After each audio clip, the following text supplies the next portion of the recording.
The 2008 Chevy Corvette, the 6th generation of Corvettes that produced from 2005 all the way to 2013. This is the first time that Chevy decided to remove the pop-up headlights from the Corvette. Over and above the coolness of C5 Corvette, the C6 Corvette had push start, satellite navigation, electric door releases, and far cooler interior than the previous C5 Corvette. The most important update of 2008 was the LS3 engine, which was now a 6.2-liter V8 that produced 430 horsepower and 424 pound-feet of torque on the crank. So the length of this C6 Corvettes, it's a little bit shorter than the C5. It's 174.6 inch versus the C5 is 179 inch. So they are a little bit shorter, but it's better on the track. So this particular C6 Corvette that you guys see is a track focused modified car. Here's LaNell. What's going on, guys? I'm happy to be here with Luxury Rumble, letting them review my C6 Corvette, which, as he said, has been mostly modified for the track. There's not too much on this car that has been left stock the way it is now, so we'll start to go over some of the modifications that I've done to help me go around the track a little bit faster. Alright, so starting from the front of the car, some of the modifications that I've done. This is a custom splitter made by MFR Engineering to add some downforce, which gives the front a little more grip into turns. And then also we have a tow hook there, just in case you ever go off track, they could just hook it up there instead of trying to pull your bumper off or anything like that. And then going along the side of the cars, we have some signature wheels and a brushed Sahara sand. Now, these wheels are a lot better than the stock wheels that come on Corvettes because they're a lot lighter. So that helps reduce some of the unsprung mass, which allows you to accelerate and brake a little bit better. And then going into the suspension a little bit, not too much has been done. Just some Fott Johnny O'Connell signature sway bars and then shocks to go along with that. And then if you go along the side of the car, you'll have the MFR splitter or side skirt, which went along with the car. And then one of my favorite things, which you don't see too often on Corvettes, is a wing. So this wing here is 70 inches and it comes from APR Performance. This wing adds a significant amount of downforce and it's all carbon fiber. And it's just mounted to the trunk of the car. If you go to the rear of the car, you'll see the MFR diffuser here and an additional tow hook. To make it easier to pull it off the track, I added some ZR1 fenders, which is made by a company called Battle Arrow. So that allows me to run as large as a 295 wheel in the front and then 335 in the rear. And then going on the inside of the car, you could see that we have some racing seats made by Corvette, and then we have harnesses as well and a Studio RSR 6-point roll cage to add some of the stiffness of the car and also for safety. Alright, so now moving back to the front of the car, we have the heart of this Corvette, which is the LS3. It's still 6.2 liters. This is a brand new engine built by my buddy Ed at Powerhouse Racing. He specializes in building LS and LT engines, but he could pretty much work on anything. So going from here, this is a brand new block, forced internals. We have the fast LSX intake manifold. We have a stage 4 Brian Tooley cam, which really wakes the car up a lot. And then going with that, we have ported heads, American Racing 1 7/8 headers with an X pipe, and then it's pretty much a straight pipe exhaust, no mufflers and no catch, nothing like that.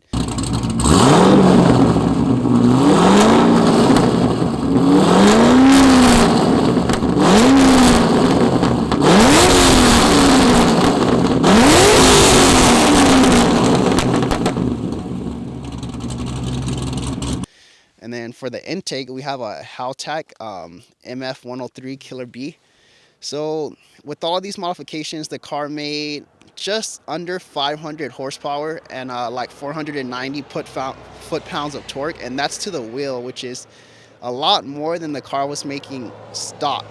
Since this car is making a little bit more power, we couldn't use the stock clutch anymore, so we actually upgraded it to the LS7 clutch, which, if you guys are familiar, comes from the Z06, the bigger brother to this car, which has a 7-liter engine, which makes about 505 horsepower, which is almost what I make to the wheel now. And then from there, we have a MGW short throw shifter just to make the shifts a little quicker and the throw a little shorter. We upgraded the radiator to a Mishimoto radiator, which is a radiator and it also has an oil cooler integrated. And then from there, we also added a catch can just to catch any debris or anything from the oil so that that doesn't get recycled into the engine. You guys ready? Let's go.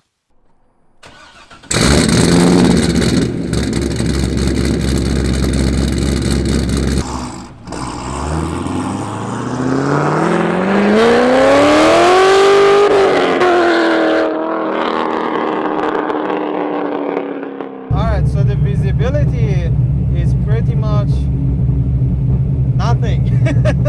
You just see the front, a little bit on the sides.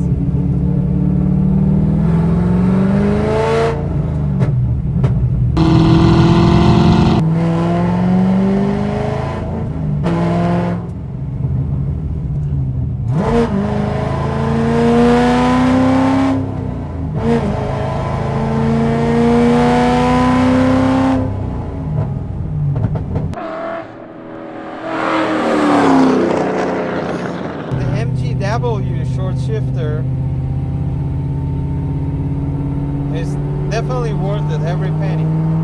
Let's push it over here.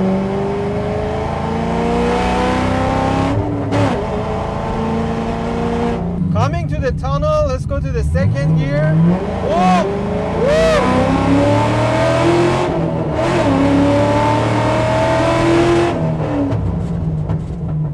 Wow.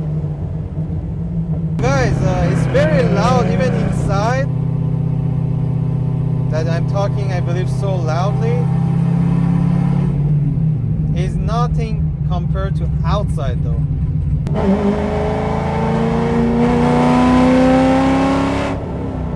Wow.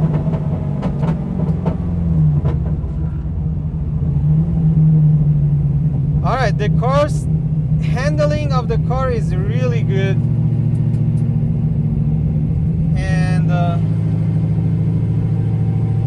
Yeah, the cornering is totally different the story than Viper. The SRT Viper handling, it was confused. I mean, unless you go with the ACR version.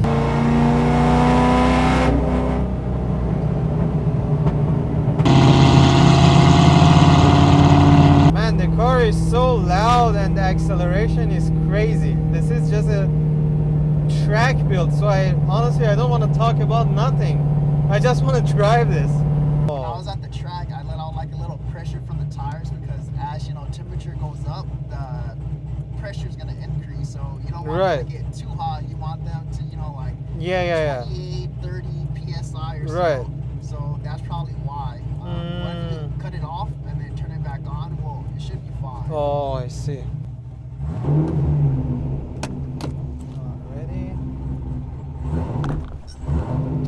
So just let the clutch out, don't give it any gas. Just slowly let it out. So, no brakes, just turn in. Oh my god, these guys keep telling me no brake, but I can't.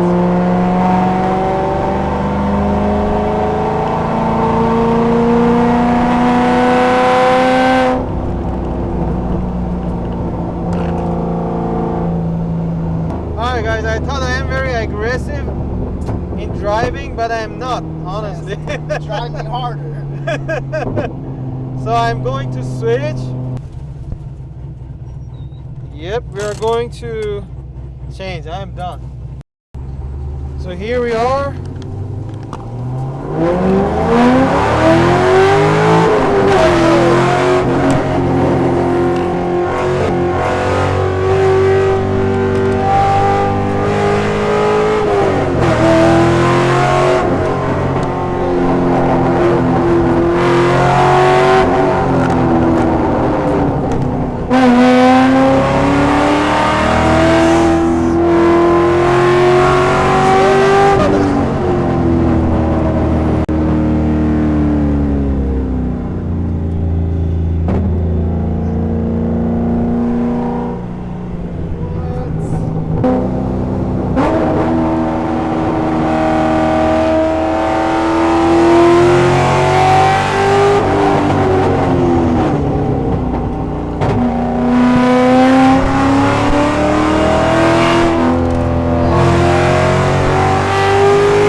speechless. Let's talk about it a little bit later.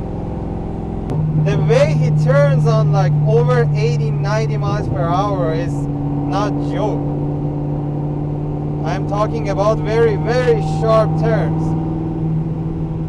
And this is still no coilovers, no big brake kit. No big brake kit, no coilovers yet. Oh my god. This is just shocks, some sway bars, a little arrow. Like if you push it too hard, you'll get a little bit of understeer, but Right. I just want to say thanks everyone for watching. I hope you had a very entertaining time with this crazy C6 build. I just want to say thank you to everyone who's made this build possible so far. There's still a lot more to come. As you can see in Cinna's reactions, one of the best parts of having a car like this, just letting people sit in the passenger seat and taking them for a drive, it's priceless. So leave a comment down below if you want to see Luxury Rumble go to the track and ride along in this. Let's see how we can make him scream, or see if we can make him pass out or something. If you guys want to see more of the car, there's my Instagram right there. It's your dark skin Poppy. I try to post a couple videos like every week, or every time I take the car out. But thank you so much for watching. Have a great rest of your day.